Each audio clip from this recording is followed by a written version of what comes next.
Fleeing Trojans recrossed the stakes and ditch, many falling at the hands of the Greeks, and did not stop till they reached their chariots.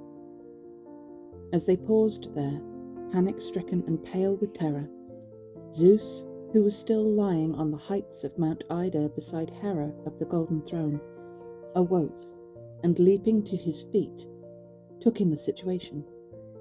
The Trojans thrown back and the Greeks in hot pursuit, Lord Poseidon helping in the chase, and Hector lying on the ground with his comrades sitting around him.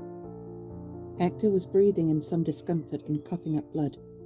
He was still dazed, since the man who had hit him was by no means the feeblest in the Greek ranks.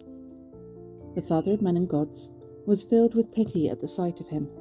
He gave Hera a terrifying black look and spoke his mind. "Hera, you are incorrigible. It is through your treacherous tricks that godlike Hector has been stopped from the fighting and the Trojans routed. I have half a mind to give you a good thrashing, and let you be the first to enjoy the consequences of your wretched antics again. Have you forgotten the time I strung you up with a couple of anvils hanging from your ankles? Jesus Christ, man! And your hands lashed together with a golden chain you could not break? There you dangled up in the air and in among the clouds. And the gods on high Olympus, though they stood around you in despair, found it impossible to set you free. I seized anyone I caught in the attempt, hurled him from my threshold, and when he reached the ground, the breath was knocked right out of him. But even that did not relieve the heartache I felt for godlike Heracles, when you, after persuading the gales to help you in your evil schemes, had sent him scudding over the murmuring sea before a northerly gale. You swept him off in the end to prosperous island of Kos. But I rescued him from Kos and brought him back to Thessaly, where the horses graze, after all he'd been through. I am reminding you of this to put a stop to your deceptions and to teach you how little good has come of that love-making of yours which you tricked me into when you came here from Olympus." So he spoke, and ox-eyed Lady Hera shuddered and spoke winged words. "Now let my witnesses be earth, and the broad skies above, and the falling waters of Styx, the greatest and most solemn oath the blessed gods can take, and your sacred head, and our own bridal couch, by which I would never dare to perjure myself. It is not my fault that Poseidon the earth-shaker is doing Hector and the Trojans harm, and helping the Greeks. I can only suppose he was sorry for the Greeks, when he saw them hard-pressed beside the ships and felt it necessary to take action. Indeed, I would be quite ready to advise him to go wherever you told him to, Zeus, who darkens the clouds." So she spoke, and the father of men and gods smiled, and replying, spoke winged words. "Ox-eyed Lady Hera, if from now on I could count on you to support me in the council of the gods, Poseidon would soon come round and see eye to eye with you and me, however much he might be otherwise inclined. However, if you have told me the full, exact truth, go back now to the gods and order Iris and Apollo, the renowned archer-god, to come here. I want Iris to visit the bronze-armoured Greeks and tell Lord Poseidon to stop fighting and go home, and Phoebus Apollo to bring Hector back into the battle after breathing new energy into him and making him forget the pain that is causing him such distress. Phoebus must then sow panic among the Greeks and make them run for it. They will fall back as far as the many-benched ships of Achilles, son of Peleus, who will send his companion, Patroclus, into the fight. Patroclus, after killing a number of his brave enemies, including my own son, godlike Sarpedon, will fall to the spear of glorious Hector in front of Ilium. And godlike Achilles, infuriated at Patroclus's death, will kill Hector himself. From that moment on, I will arrange a steady Greek counterattack from the ships till the day when the Greeks capture steep Ilium, helped by Athene's advice. But in the meantime, I remain hostile to the Greeks and will not permit any other of the immortals to come down to their assistance until the wishes of Achilles are fulfilled, in accordance with the promise I gave him, and confirmed with a nod of my head, that day when the goddess Thetis put her arms round my knees and supplicated me to give honour to her son Achilles, sacker of cities. So he spoke, and the goddess, white-armed Hera, complied and set out from Mount Ida for high Olympus, like the speed of thought of a man who has travelled wildly, and in his sharp mind thinks, I wish I were there, or there, and instantly brings it all to mind, so quickly the eager Lady Hera flew. On reaching the peak of Olympus, she presented herself to the immortal gods who were assembled in the palace of Zeus. When they saw her, they all leapt to their feet and drank her health. Ignoring the rest, Hera accepted a cup from fair-cheeked Themis, who was the first to come running up to her and speak to her with winged words. Hera, what brings you here? You look flustered. You must be beating a hasty retreat from your husband, the son of Cronus. The goddess, white-armed Hera, replied, Divine Themis, no questions about that. You know yourself how arrogant and uncompromising he can be. But if you will give a lead by beginning the gods' feast in the palace, you and the rest shall hear all about the wicked schemes Zeus is contemplating. And in case anyone is sitting happily down to feast, I can assure them that the news will not please everybody, man or god. With these words, the Lady Hera took her seat, and up and down the hall of Zeus the gods were filled with consternation, for though there was laughter on Hera's lips, there was no warmth in her forehead or dark brows. Angrily she addressed the company. What fools we have been, what idiots, to quarrel with Zeus. Yet here we are, still determined to have a go at stopping him, if not by talking, then by force. And all the while he simply sits there by himself, showing not the slightest interest. He could not care less about us. He knows that for sheer brute force he is, without question, first among the gods.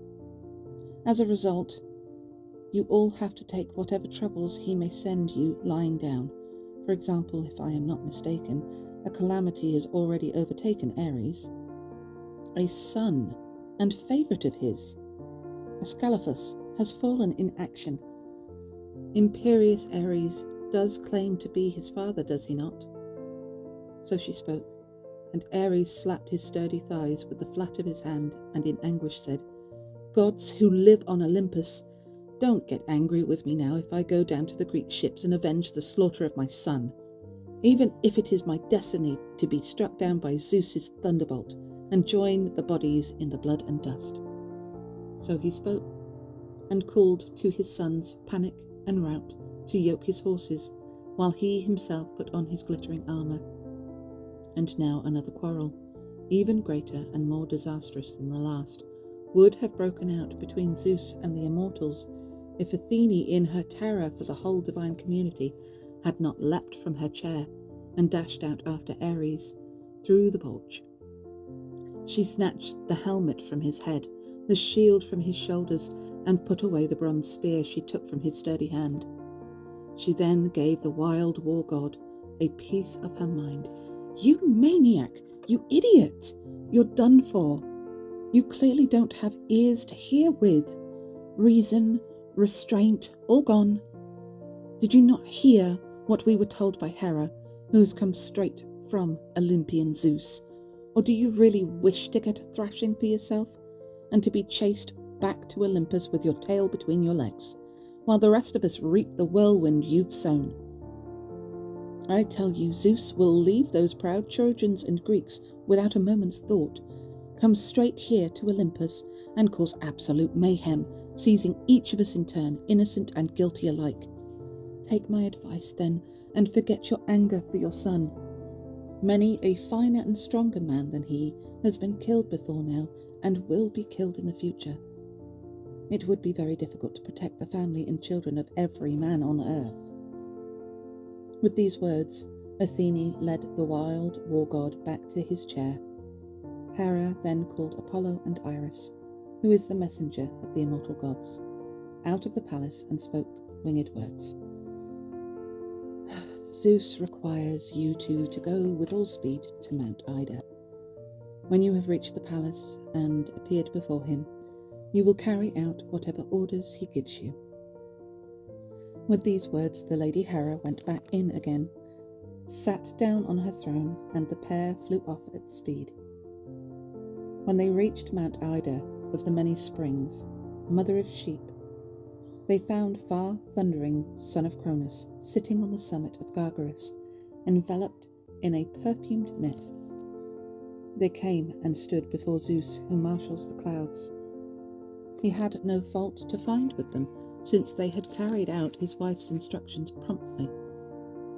He first spoke to Iris with winged words. "Off with you, swift Iris. Inform Lord Poseidon of everything I say and tell him no lies. Instruct him to stop fighting, retire from the battlefield, and either rejoin the company of the gods or withdraw to his own bright sea. If he chooses to ignore my explicit commands, let him think carefully about it and consider whether, powerful though he is, he would be able to resist an attack from me, who is by far the stronger god, and his senior by birth. Not that he hesitates on that account to behave as my equal, even though the other gods all live in terror of me." So he spoke, and swift Iris, quick as the wind, complied and set out from Mount Ida for sacred Ilium. Like snow or chilling hail that falls from the clouds at the onset of a bitter north wind, so quickly the eager Iris flew. She went straight up to the famous earth shaker and said, "Sable-haired god, you who encircle the world, I have come here with a message from Zeus, who drives the storm cloud. He orders you to stop fighting, retire from the battlefield, and either rejoin the company of the gods or withdraw into your own bright sea. If you choose to ignore his explicit commands, he threatens to come here and take you on in person. He instructs you not to engage in combat with him, since he is by far the stronger god and your senior by birth. Not that you hesitate on that account to behave as his equal, even though the other gods all live in terror of him." Indignant, the famous earth shaker replied, "This is outrageous. Zeus may be powerful, but it is sheer arrogance for him to talk of forcing me, his equal in prestige, to bend my will to his. There are 3 of us brothers, all sons of Cronus and Rieu, Zeus, myself, and Hades, the lord of the dead. Each of us was given his own domain when the world was divided into 3 parts. We cast lots, and I received the grey sea as my inalienable realm. Hades drew the darkness below, and Zeus was allotted the broad sky in the upper air among the clouds. But the earth was left common to all of us, and high Olympus too. So I am not going to live at Zeus's beck and call. Powerful though he is, let him stay quietly in his own third of the world. And don't let him try to scare me with threats of violence, as if I were some out-and-out coward. He'd do better to issue his nasty threats to his own sons and daughters. He is their father, and they are duty-bound to listen when he orders them about." Swift Iris, quick as the wind, replied, "Sable-haired god, you who encircle the world, do you really wish me to convey this blunt and uncompromising reply back to Zeus? Won't you change your mind a little? It is the mark of a noble mind to be swayed, and you know how avenging furies always support elder brothers." Poseidon the earth shaker said, "Goddess Iris, all that is very true. It is noble too for a messenger to show such tact. But it really hurts to be insulted and bullied by a god with whom destiny has decreed that I should share the world on equal terms. However, I will give in now, though not without resentment. But I will tell you something else, and this is a serious word of warning. If Zeus, against my wishes and those of war leader Athene, Hera, Hermes, and Lord Hephaestus, spares high Ilium, and will not have it sacked, giving the Greeks a resounding victory, let him know there will be an irreparable breach between the two of us. With these words, the earth shaker left the Greek army and withdrew into the sea. The Greek warriors missed him badly. Then Zeus, who marshals the clouds, addressed Apollo. Go now, dear Phoebus, to bronze-armoured Hector. The earth shaker who encircles the world has now retired into the bright sea to avoid the full weight of my anger. Indeed, if we had come to blows, everyone would have heard of it, even the gods who live with Cronus in the world below. But it was a far better thing for both of us that, resentful though he was, he should have yielded to me without taking me on. Otherwise, there would certainly have been much sweat before matters could have been settled. Now take my fringed aegis in your hands, give it a fierce shake, and strike panic into the Greek warriors, and make glorious Hector your special concern, archer god. Fill him with tremendous energy until such time as the Greeks reach their ships and the Hellespont in panic. At that point, I myself will decide what must be said and done to give them a breathing space from the battle. So he spoke, and Apollo turned no deaf ear to his father's words, but swooped down from the mountains of Ida with the speed of a dove-destroying hawk, which is the fastest thing on wings. Godlike Hector, son of wise Priam, was no longer prostrate when he found him, but sitting up. He had just regained consciousness and could recognize the friends about him, having ceased to pant and sweat from the moment when Zeus, who drives the storm cloud, had willed his recovery. The archer god Apollo came up to him and said, Hector, son of Priam, why are you sitting here away from your troops and in such a sad state? Have you been hurt? In a feeble voice, Hector of the flashing helmet replied, What god are you, my lord? And why do you come to me for news? Don't you know that as I was killing Greeks by the outer lines of the ships, Ajax, master of the battle cry, hit me on the chest with a lump of rock and knocked all the fight out of me? Indeed, I thought I was going to breathe my last today and descend among the dead in Hades' halls. Lord Apollo, the archer god, replied, Take heart. Trust the ally that Zeus, son of Cronus, sends you from Mount Ida to take his place beside you and protect you. Myself, Phoebus Apollo, of the golden sword, who in the days gone by have saved not only you, but your lofty citadel as well. Up now, command your many charioteers to drive at the gallop right up to the hollow ships, and I will go ahead of them, making a way over the ditch for the horses and putting the Greek warriors to flight. With these words, he breathed tremendous energy into this shepherd of the people. As a stabled horse breaks his halter at the manger when he feeds, hooves thudding gallops off across the fields to his usual bathing place. In the sweet flowing river exultant, he tosses his head, his mane streams in the wind along his shoulders. He knows how beautiful he is, and his feet carry him skimming over the ground to the horse's haunts and pastures. So Hector, lightly and easily, now sprinted off when he heard the god speak, urging on his charioteers. The Greeks were like rustics, with a pack of hounds chasing an antlered stag or wild goat. It takes refuge in some well-shaded wood or steep rocky outcrop. It was not, after all, destined to be caught by them. Then suddenly a bearded lion, roused by their cries, appears in their path and, for all their determination, sends them running. So the Greeks had been advancing steadily in mass formation, stabbing with their swords and curved spears. But when they saw Hector once more marshalling his men, they were filled with consternation, and their hearts sank. Thoas, Andrymon's son, then addressed the Greeks. He was by far the finest of the Aetolians, skilled with the spear and a good man in a standing fight. Moreover, there were few Greeks who could get the better of him in the assembly when they competed to give the best advice. He had their interests at heart as he rose and addressed them. Well, well, what a miracle! Hector risen from the dead. Just when we were all thinking that Ajax, son of Telamon, had finished him off, some god has taken him in hand and brought him back to life, as though he hadn't killed enough of us already. And there is more of that to come. Hector would not be back in the front line threatening us like this if loud thundering Zeus had not put him there. So I suggest we all do what I now propose.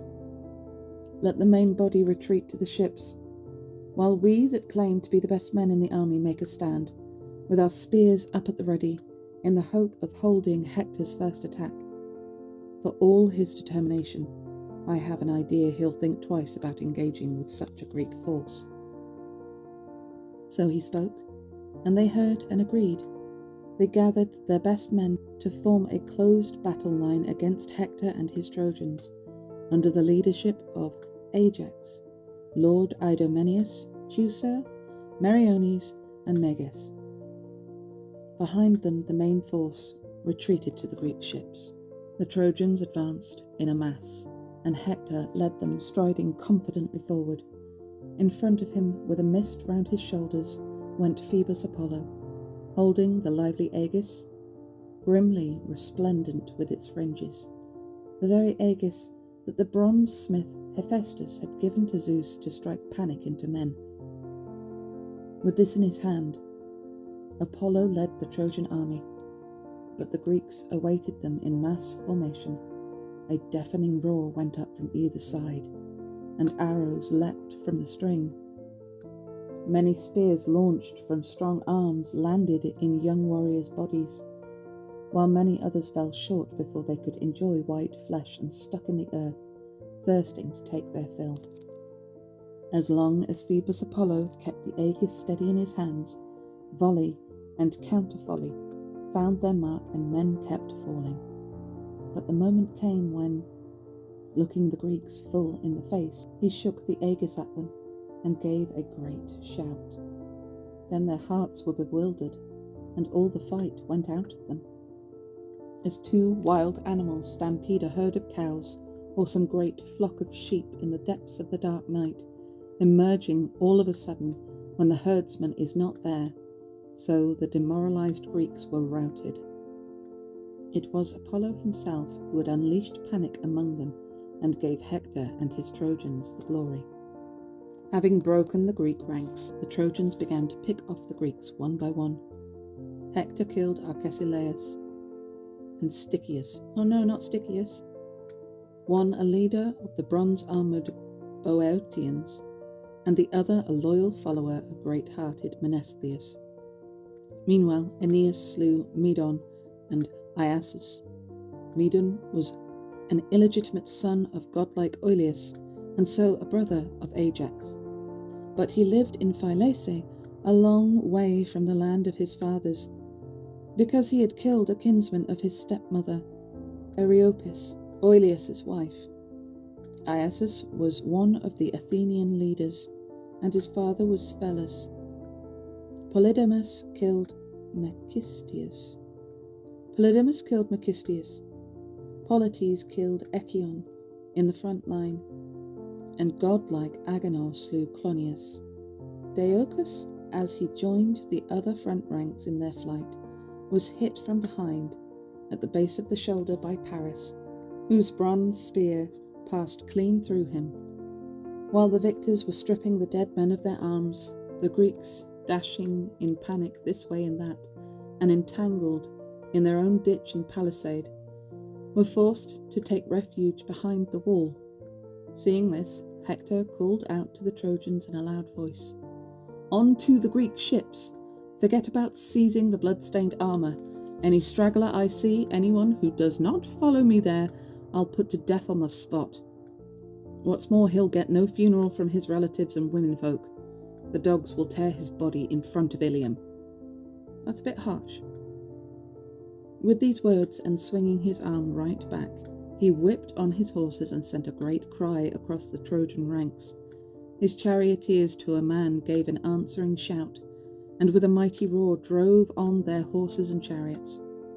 In front of them Phoebus Apollo easily kicked in the banks of the deep ditch and piled them into the middle, making a broad and ample causeway, wide as the distance a man throws a spear when he is testing his strength. Here they poured across rank after rank, led by Apollo, holding up his precious aegis. Then with equal ease the god knocked down the Greek wall. As a boy at the seaside knocks down a sand castle, he builds it to amuse himself, as children do, and then with his hands and feet wrecks the whole thing for fun. So you, Apollo, wrecked the Greeks' arduous efforts and sowed panic among them. The Greeks did not stop till they reached the ships. There they halted, calling to one another for help, and every man lifted up his hands and poured out prayers to all the gods, none more fervently than Gerenian Nestor, guardian of the Greeks, who stretched out his arms to the starry sky.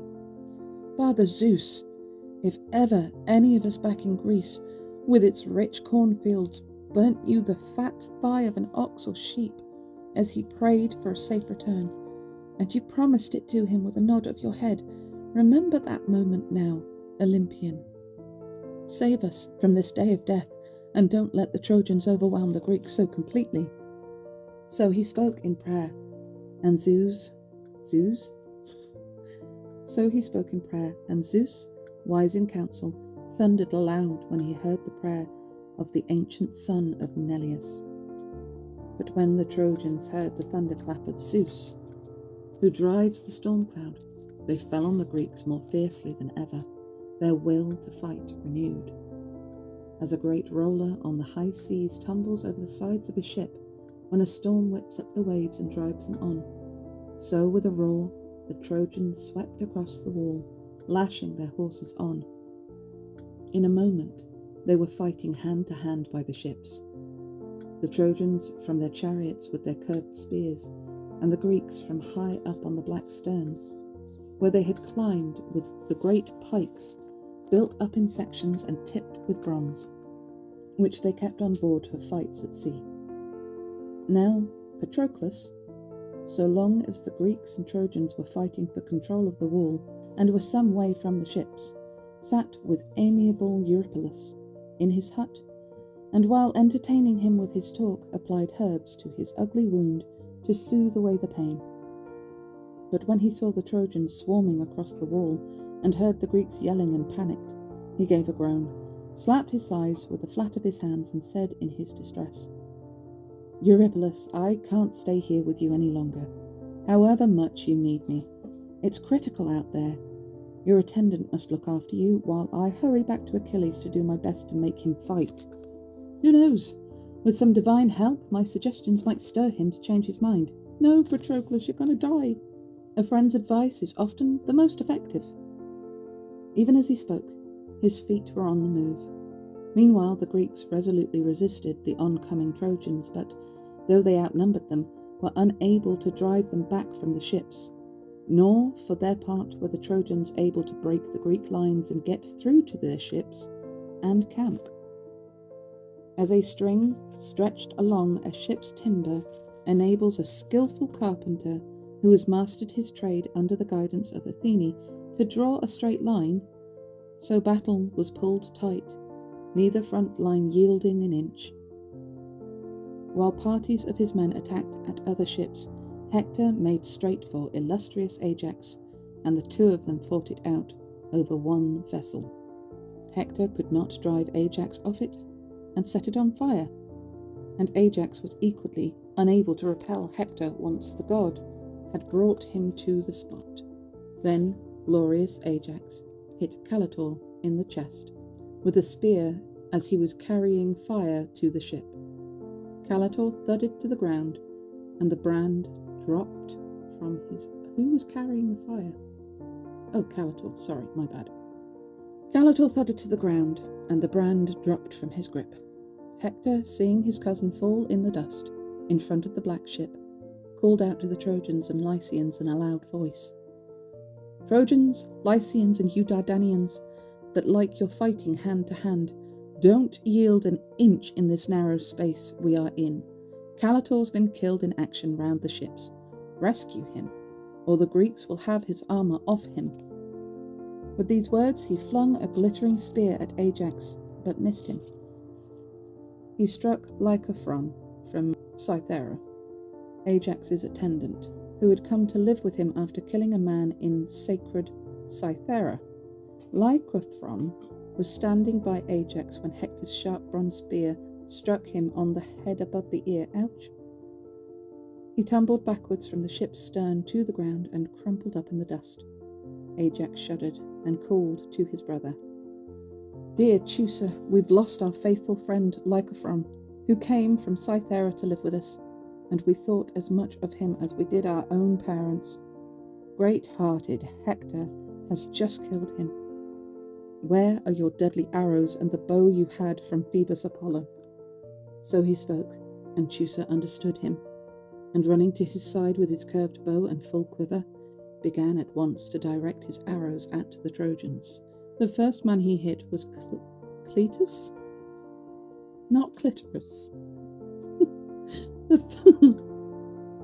The first man he hit was Cletus, an attendant to noble Polydamas, not Polydamas. Teucer hit him with the reins in his hands. He was in trouble with the horses, having driven them into the thick of the foot soldiers where the fighting was at its most confused, with the idea of doing Hector and the Trojans a good turn. He met disaster at once, from which no one could save him, though they would have wanted to. The fatal arrow struck him in the back of the neck and brought him crashing down from his chariot. His horses shied and ran away, with the empty chariot rattling off behind them, till Lord Polydamas, who had been the first to notice what had happened, intercepted them. He handed them over to Astynous, and urgently told the man to watch his movements and keep the horses close at hand. Then he went and engaged once more with the front ranks. Teucer aimed his next arrow at bronze-armoured Hector. He would have put an end to the battle by the Greek ships had he struck and killed Hector in the hour of his glory. Good night, love. Good night. But Zeus, who is too wary to be caught, was looking after Hector and had kept an eye on Teucer. He robbed him of his triumph by snapping the twisted string of his trusty bow as he was taking aim at his man. The bronze-weighted arrow swerved off course, and the bow fell from his hand. Teucer shivered and said to his brother Ajax, "Damn, some evil power is thwarting everything we try in battle today. It has knocked the bow out of my hands, and broken the fresh string I bound on this morning, to take the strain of my leaping arrows." Great Ajax, son of Telamon, replied, "Well, old friend, abandon your bow and all those arrows, now that some god with a grudge against the Greeks has made them of no use. Pick up a spear instead, sling a shield over your shoulder, and so meet the enemy, and give a lead to the rest of our men. Let's call up our will to fight, and, even if the Trojans defeat us, make them pay heavily for our ships." So he spoke, and Teucer laid his bow down in his hut, and slung a shield of fourfold leather on his shoulder. On his mighty head he placed a well-made helmet with a horsehair crest, the plume nodding frighteningly from the top.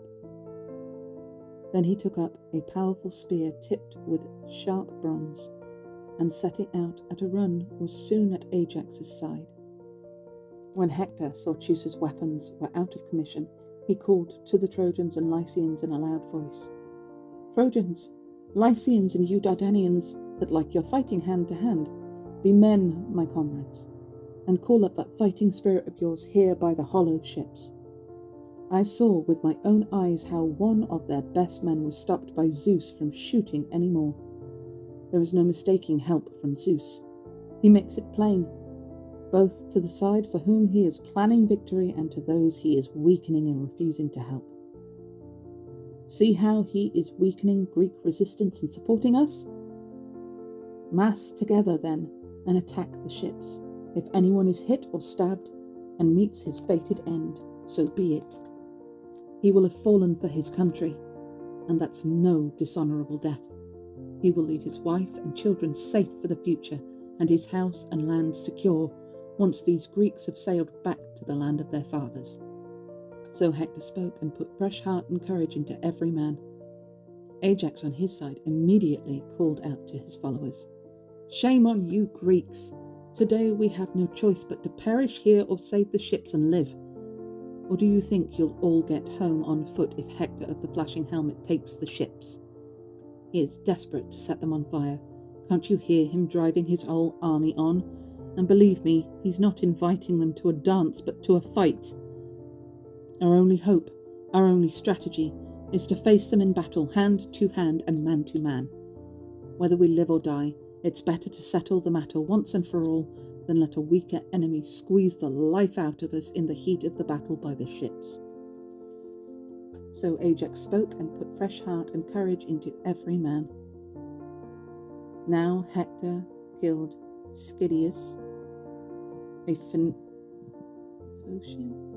Phocian chieftain.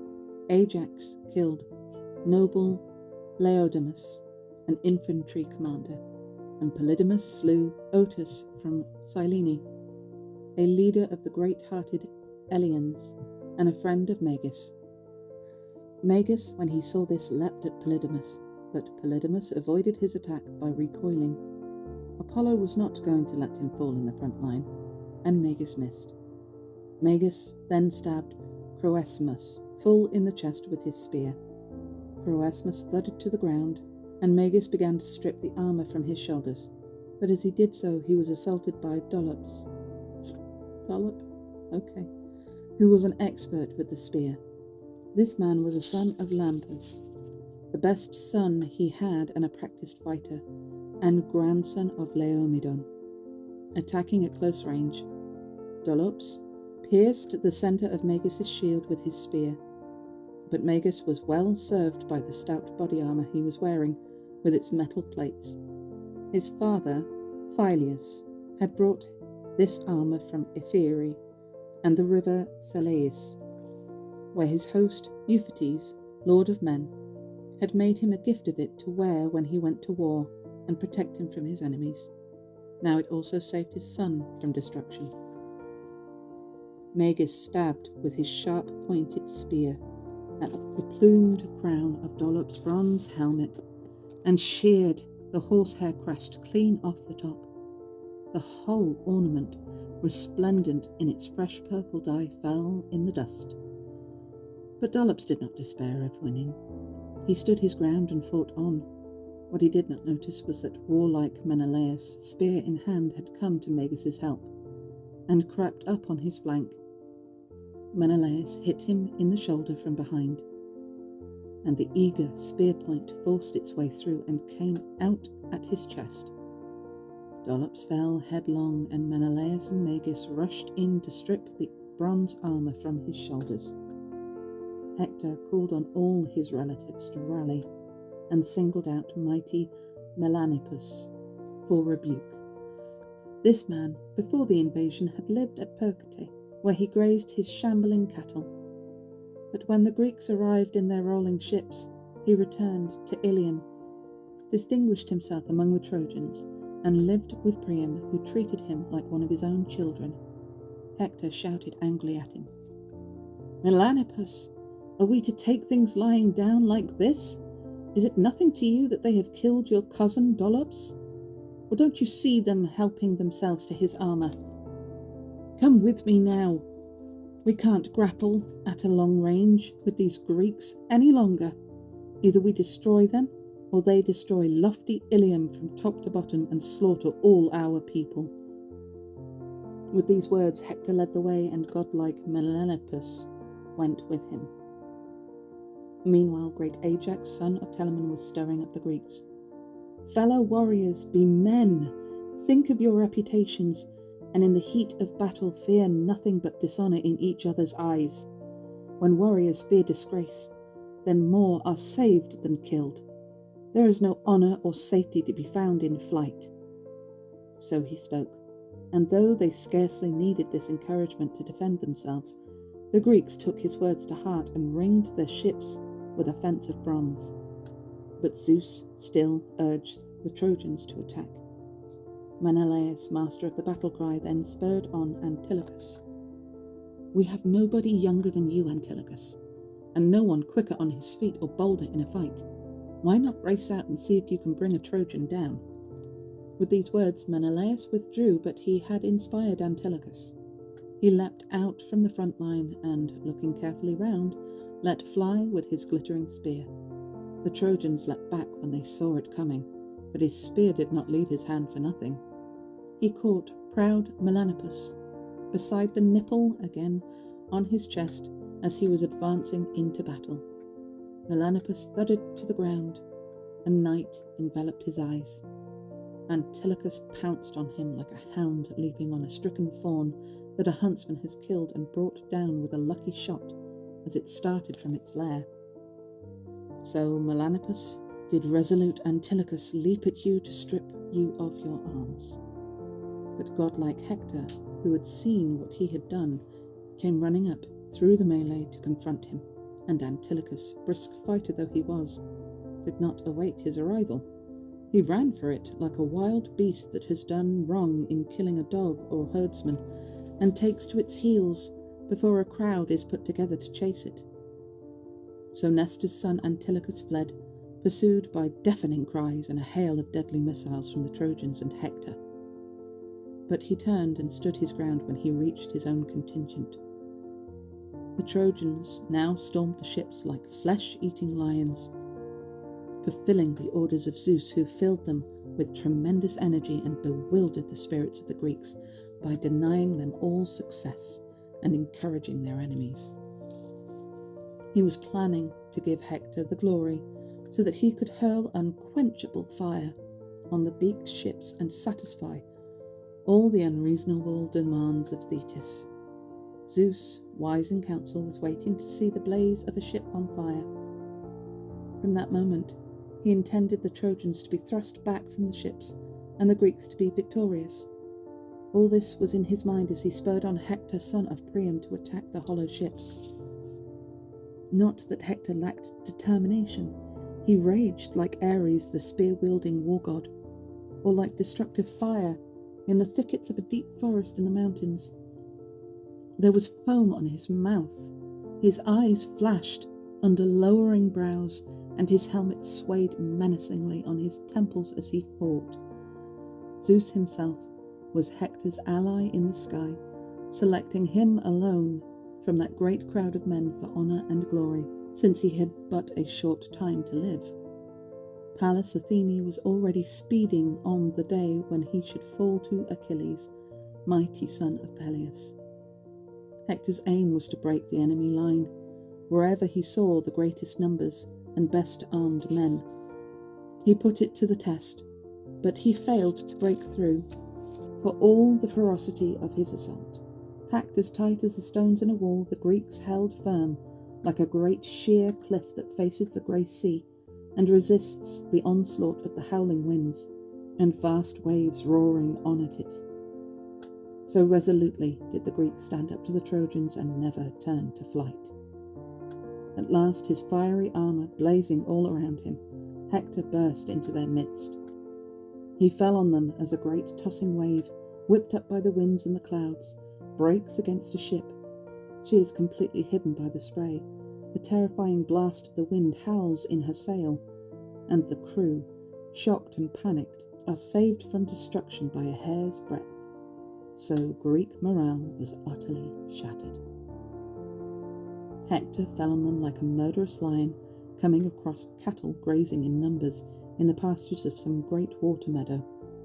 The herdsman is inexperienced in fighting off the beast from the carcass of an animal, so he keeps level with the front or rear of the herd and leaves the lion to strike at the centre and devour his kill, while the rest of the herd scatters in panic.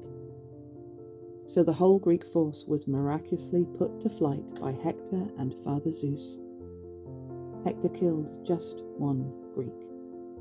His victim was a Mycenaean, Periphetes, son of Copreus. Copreus had been the messenger of Lord Eurystheus, employed to deliver Eurystheus's instructions to mighty Heracles about his labours. But this worthless father had produced a far better son in all respects. Periphetes was a fast runner, a good warrior, and one of the most intelligent men in Mycenae. He now handed Hector yet greater glory. He had just turned to run when he tripped against the rim of his shield, which he carried to keep missiles off, and which came down to his feet. Thus entangled, he fell backwards, and, as he hit the ground, his helmet clanged balefully around his temples, at once attracting Hector's notice. He ran up to him and drove a spear into his chest, killing him in the very presence of his dear companions, who could do nothing to help their comrade, for all their distress at his death, since godlike Hector had terrified them all. Very soon the Greeks were in among their ships, and protected by the sterns of those that had been drawn up first. But the Trojans poured in too, and the Greeks were forced to fall back from the first line to their adjoining huts. There they regrouped and came to a halt, not scattering all over the camp, but kept together by a sense of shame and fear and the constant encouragement they shouted to each other. In particular, Gerenian Nestor, guardian of the Greeks, appealed in supplication to each and every man in his parents' name. "Be men, my friends, and think of your reputation among others, each of you. Remember your children too, and your wives, your property, your parents. Whether they are alive or dead, for the sake of your absent dear ones, I beg you, stand firm and do not turn and run." So Nestor spoke and put fresh heart and courage into every man, and Athene cleared away from their eyes the strange mist that had befogged them. There was daylight now on both sides, over the ships and the field of battle, that great leveller. Hector, master of the battle cry, and his men were now visible to all the Greeks, both those who were standing unengaged in the rear, as well as those fighting beside the swift ships. Great-hearted Ajax was not pleased by the idea of joining the Greeks who had stood back from the fighting. Instead, he kept moving up and down the raised half-decks of the ships with great strides, swinging in his hands a huge pike 10 meters long, made of sections pegged together and designed for sea battles.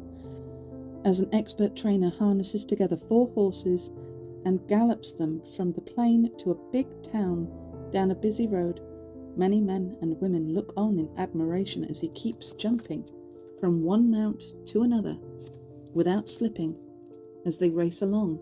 So Ajax, taking enormous strides, kept moving from one ship's deck to another, and his voice reached the sky as he exhorted the Greeks with tremendous shouts to defend their ships and huts.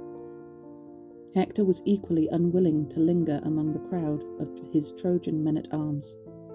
As a tawny eagle swoops on a flock of birds, geese, cranes, or long-necked swans that are feeding by a river, so Hector dashed to the front and made straight for a blue-prowed ship.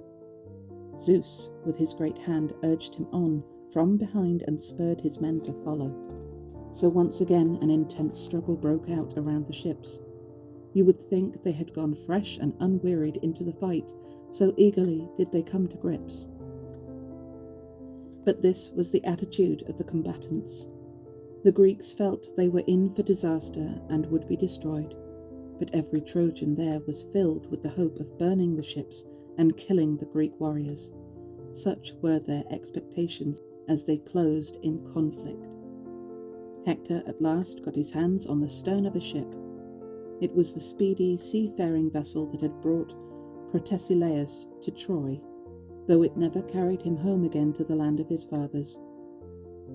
Round this ship the Greeks and Trojans hacked away at each other hand to hand.